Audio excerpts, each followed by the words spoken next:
The ROI, I like to say, of a basketball is billions of dollars for LeBron James. It's zero for me. How one plays with the tools is the variable of success. I do believe that the far majority of what is the opportunity in this room or the limitation sits in two very simple categories. One's uncomfortably black and white, and one is remarkably gray. The black and white is what I just started with. Until you start making dozens of videos, pictures, and written articles a week, you will continue to leave an extraordinary amount of money on the table, and somebody sitting next to you is gonna do it and take your market share. And I don't care if you've been the queen of that city for 30 years and work on your reputation, slowly but surely you will lose, because that's what always happens in business. I love OG life, and it is absolutely building on reputation. But I love when an agent says to me, "Dear, you don't get it. I dominate this town for the last 30 years. I'm like, "Dear, you don't get it. You don't get it. Much bigger companies than you have gone out of business with fucking audacity." And it is audacity in 2022. It is only, and this is very clear, if you're sitting in the crowd and you're not doing this work, it's only two things, and they're both interesting. One is audacity. You're audacious that what you did in 1993 or 2001 or 2007 is enough for you to dominate 2022. Or you've lost your ambition, which is okay. I don't think of that as a bad thing. I don't think it's a bad thing that you're not as hungry. Maybe you've scratched your itch. Maybe you do want to do other parts in your life. But look, don't lie to yourself. And understand yourself on where you are in your journey. 2022 is going to be a remarkable opportunity for this room. The question is very simple though. Who's going to actually put in the 30 hours of work starting today to actually know how to do pictures and videos and written words on these platforms, and who's not? And it becomes a very simple game. It's a black and white prescriptive game. Either you're good at it or you're not. No different than basketball.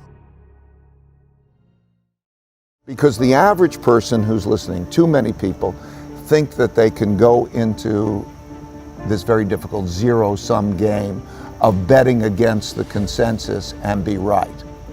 You know what I mean? In other words, investor says, I'm going to go in the markets, I'm going to make money. Betting against the consensus and be right. Right, because the consensus is built into the price. Okay?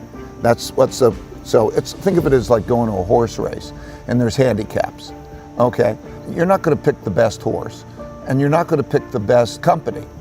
A terrible company can be a better investment than a terrific company. A terrible company could be a better investment, just like the terrible horse can be a better investment, because the odds that are changing, like you go into that becomes the long shot. But because the long shot is going to pay off 25-1, right? If he comes in, you could just as likely bet on the long shot as the leader, and it's going to be equally likely that you're going to make money, right? Otherwise the market would be doing the opposite. Well, the market is like that, right? In other words, if everybody believes that something's going to be terrific, okay, then everybody's betting on it, and its price is high. So it's not what's best necessarily, it's what's best relative to what's in the price, what's discounted. You know, everybody crashes, and then you're faced with that crash. And you either have an epiphany or you don't. You either walk off the field and say, hey, I don't want to do this anymore, and you give up on that, going after your audacious goals, or you gain really humility. You know, how do you feel that you're going to be wrong? And so I think then that whole notion is, you know, to come back with the finding the smartest people I could find who disagree with me. Also, I'm in the investment management business that you have to bet against the consensus. Otherwise you can't make money because it's in the price. and you have to bet against the consensus and be right. Or as an entrepreneur, I'm an entrepreneur, I had to bet against the consensus and be right. And so to gain that humility was the thing. So you either get off the field or you learn, right? The greatest tragedy of mankind, or the greatest tragedy of individuals who together make up mankind in their dealing with each other, is they have bottled up in their heads wrong opinions that they don't know how to stress test, because they think if it's in their heads, it's right, if they have an opinion. And it's so easy to get around that if you can think about, how do I go beyond that? So the reason I'm saying that is I love partnerships in which there's a back and forth and you knock things around and you get to the right answer, where there's open-mindedness and learning at the same time as there's the assertiveness as you're trying to figure things out together. In all relationships, in one way or another, you have to find out how you're going to make decisions. There are going to be agreements and disagreements, and you have to have the art of thoughtful disagreement. Now, people find their domains differently. Maybe somebody says, oh, okay, I'll take care of these things and you take care of that. I don't know. Some people, the traditional household might say, okay, I'll take care of making the money out, and the man goes out and he makes money in the world. And then one woman says, I'll take care of the kids. We're not there anymore. But each role, I'm trying to say, in some way, you have to find out how to do the art of thoughtful disagreement. And it makes sense. And then also knowing what's good, what you're good at, and what you're not good at.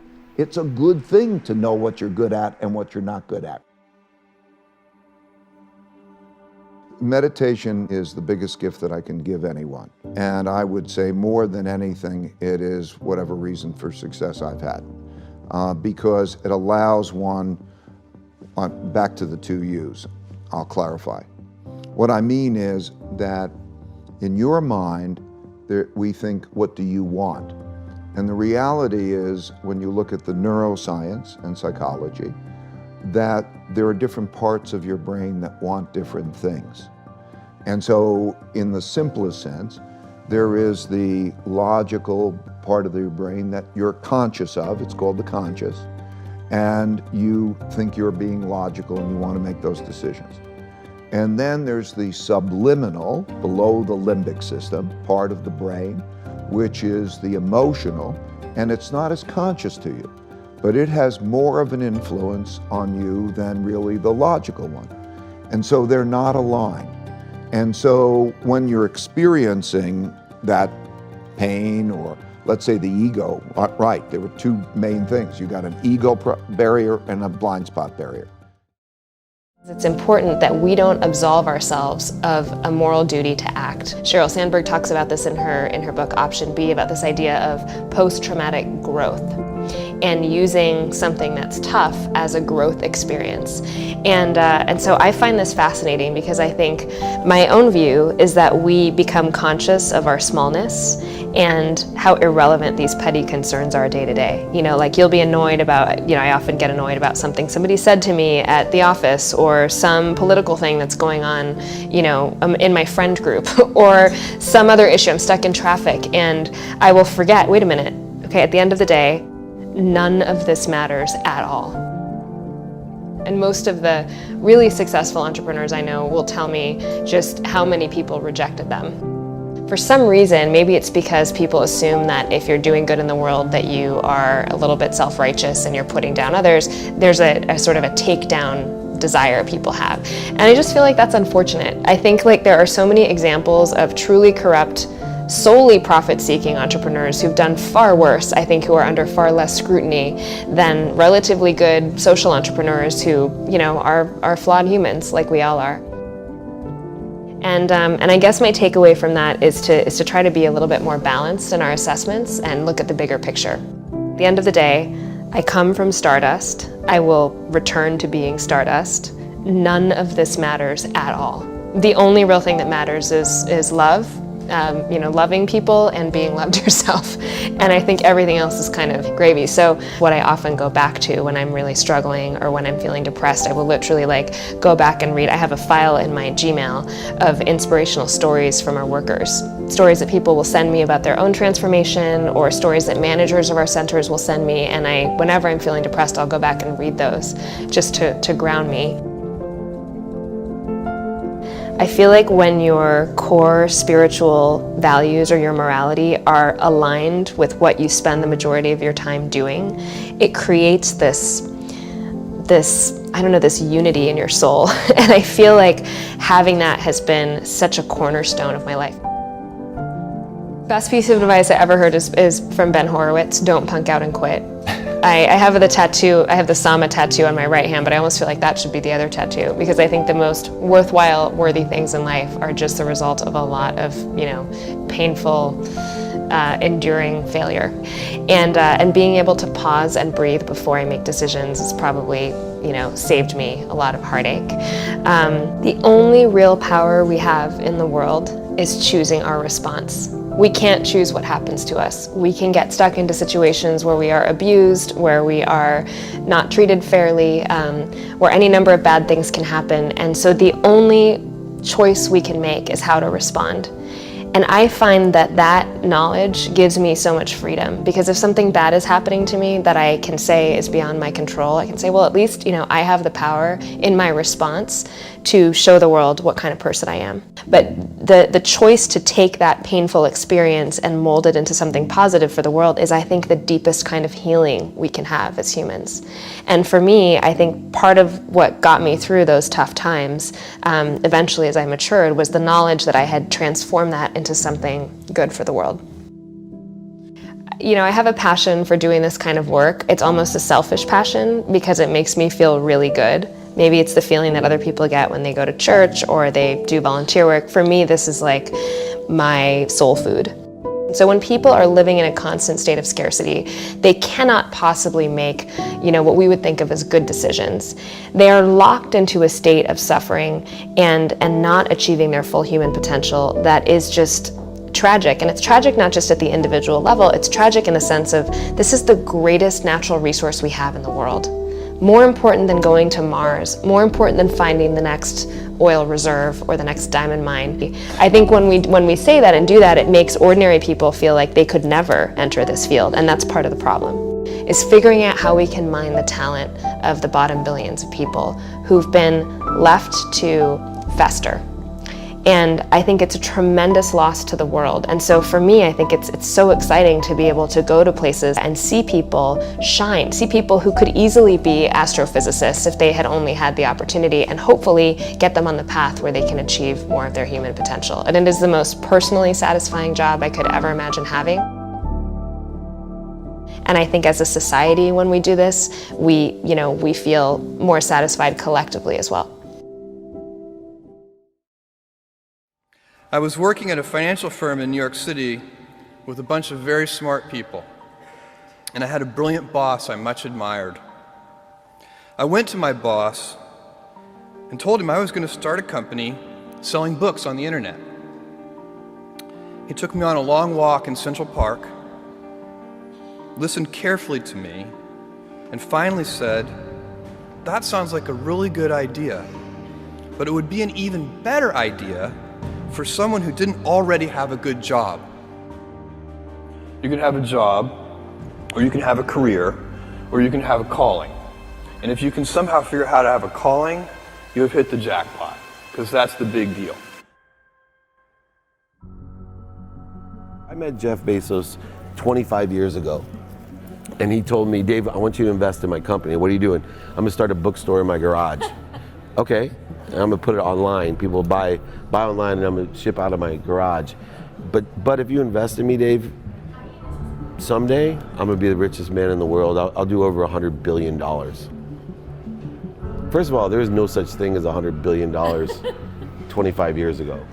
Statistically, there's no such thing. Countries didn't have 100. Our national debt wasn't $100 billion. And this dude's telling me at 26 years old that he's gonna be the richest man in the world because he has a garage and the internet? That was his truth. No, but he did not know it, and neither did I. But the difference between him and I is I was laughing, scoffing, and jesting at him, and he was already applauding himself, going, at the right way, at the perfect time, I'm gonna make as much as I can as quickly. And I'm sitting there going, there's no way this is gonna be a big business. Do something you're very passionate about, and don't try to chase what is kind of the hot passion of the day. Seen in that light, it really was a difficult choice, but ultimately, I decided I had to give it a shot.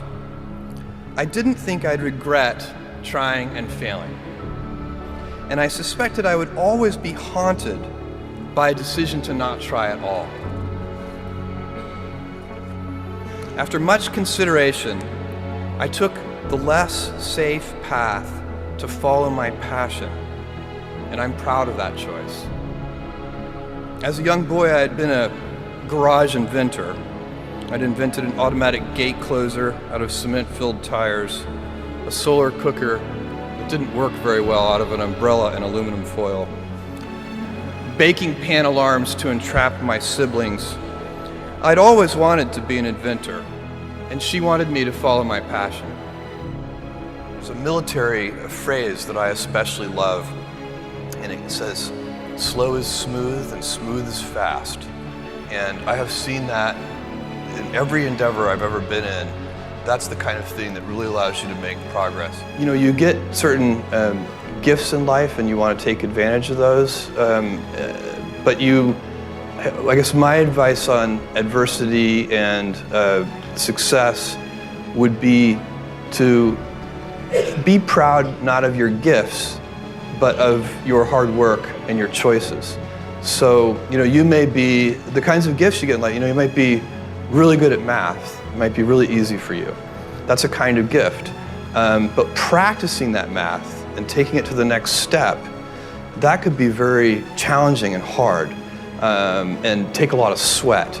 That's a choice. You can't really be proud of your gifts because they were given to you. You can be grateful for them and thankful for them. But your choices, you choose to work hard. You choose to do hard things. Those are choices that you can be proud of. You can choose. We all get to choose our life stories, and it's the choices that define us, not our gifts. Everybody in this room has many gifts. I have many gifts. You can never be proud of your gifts because they're gifts. They were given to you. You might be tall, or you might be really good at math, or you might be extremely beautiful or handsome, or there are many gifts, and you can only be proud really of your choices because those are the things that you are acting on. And one of the most important choices that each of us has, and you know this just as well as I do, is you can choose a life of ease and comfort, or you can choose a life of service and adventure. And when you're 80, which one of those things do you think you're going to be more proud of? You're going to be more proud of having chosen a life of service and adventure. What has made me a multimillionaire, I'm going to reveal to you right now. And I can prove it to you. Ladies and gentlemen, in 3 years, I doubled my MBA income in the marketplace. You hearing what I'm saying? And I've never had a real job. But I got a mindset. Lesson number 1. For you to get to that next level, here's what you need: information. You need to get information. No offense, I don't even watch TV. CNN don't pay my bills. Okay? Power don't pay my bills. I don't even watch TV. I might catch a sporting event, or don't get mad about a football game. I love to watch football. But I don't watch TV. Why? It's unproductive in my opinion. I get 24 hours a day just like Bill Gates. I get 24 hours a day just like Beyonce and Jay-Z. You get 24 hours a day, ladies and gentlemen. What do you do with your 24 hours? You need to get more information. In our coaching program, all we do is drop content nonstop.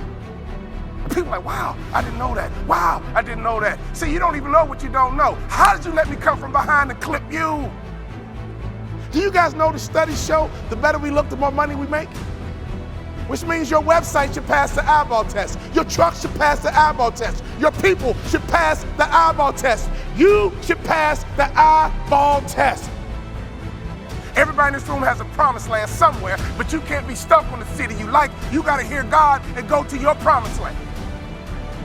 Your promised land might be Utah. Your promised land might be Minnesota. Your promised land might be Wyoming. Hear me clearly. You better use your money to get information and access, and you better be flexible, because a real shark is flexible. Can we stop fronting and get real about this thing? And if I can do it, you can do it. I knew nothing about life. I knew nothing about business, but I had the right mindset, and I learned it through sports. And y'all got to hear my story so you understand. I didn't even start on my college basketball team. I came off the bench. At the University of Minnesota, I came off the bench. But in my mind, you can bring me off the bench, but I'm an NBA ball player when you get through talking. When you get through, I'm an NBA ball player. And that's why I would walk around and say, you can't check me, you can't check me, you can't check me. If I was you, I would walk around every day and say, I'm a millionaire, I'm a millionaire. I declare it right now, I'm worth millions, I'm worth millions. I will receive my salary right now, but I won't accept it as my value. So whatever you receive right now, receive it, but don't you accept it as your value. Because there's more out here for you if you change your mindset.